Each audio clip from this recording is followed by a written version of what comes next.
Good morning, all. Happy Wednesday. Happy hump day. I just got back from taking my son to work. Whew.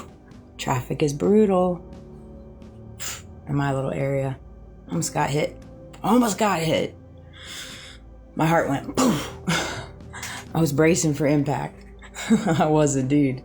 I wasn't too worried about myself. I was worried about my son. I was like, oh gosh, here we go. People just be driving crazy, man.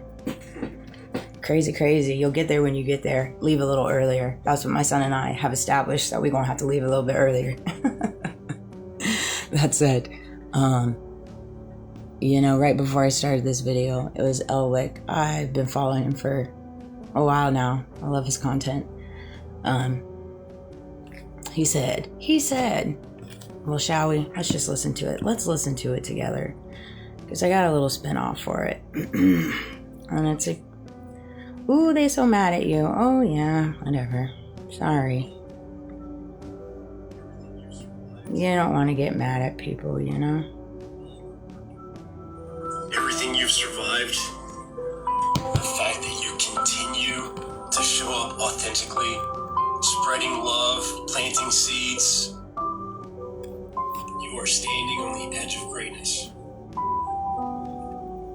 You're right there. All of your work. Oh, I'm there, baby. We're all there. We're all standing on the edge of greatness right now. Not just me. We're all standing on that precipice, that edge of greatness. It's up to you where you go with your greatness at this point in the venture. And that's kind of the new world we're in different ways. You're getting to a place where your free will and your free choice and your free thinking and your ability to speak your truth and your ability to advocate is your ability to stand on greatness. And that's kind of where we're all walking into. And it's up to you what you do with it. And something came to me yesterday after I was watching my last video. I was talking about what I would say if I had the ability to have conversations. And I am somebody that chooses to move and operate in peace. And I stand on peace. But I wanted to caveat that in reference to, I do not go chasing. I don't go chasing accountability. I don't go chasing validation. I don't go chasing the status quo.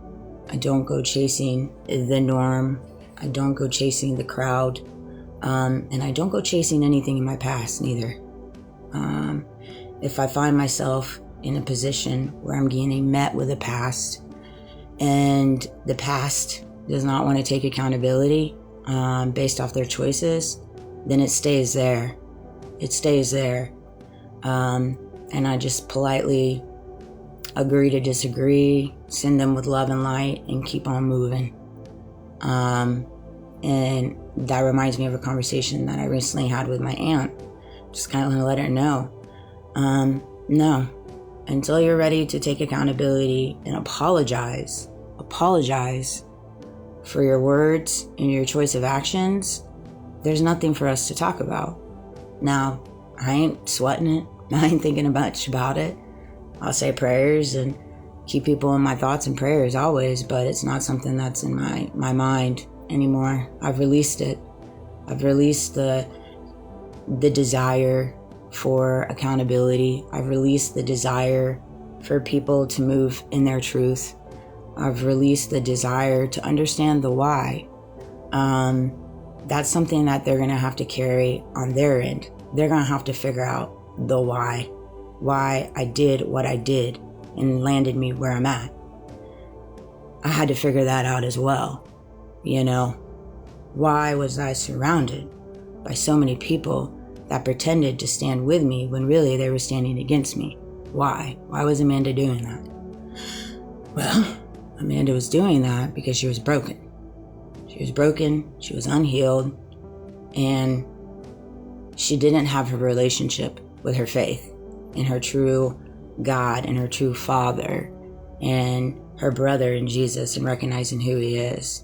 And I know I try to be as real in reference to their religion, because I know that's a sensitive spot for a lot of people, and I understand that. But for me, I'm speaking on behalf of my walk, my things that I've went through, and things that have helped me figure out the why in different situations in my life where I wanted to know the why, and the why was never going to be presented to me. Like, there's no victory line in this debacle, in this exploitation, in this narration, in this said attack, in this said whatever it is. There's no the victory line that they present as if it's there, like, oh, the true truth will come out, true justice will be prevailed for Charlie, true justice will transpire for Epstein files, and recognizing that we walk amongst pedos. In reference to the true reality of this war and why we're actually there, the truth will come out. It's all a false facade. It's a false reality that they keep creating and putting it at arm's length as if we're going to reach it. And then they create more distractions, more manipulation, more key points, more talking points. And it's just a revolving circle. It's a revolving circle, which what? It ends and lands with them still having power and still having control because we're giving it to them. And so you have to get to a place in recognizing that it's important to talk about it, continue asking questions, but also in the back of your head when you're talking about it and you're asking questions and you're advocating, like Tucker and Barron and Candace and many, many others, also recognize on the other side of it, the reality of the true truth and justice coming out is slim to none, right? Like Valhalla, I watched Valhalla last night in reference to everything transpiring with this war.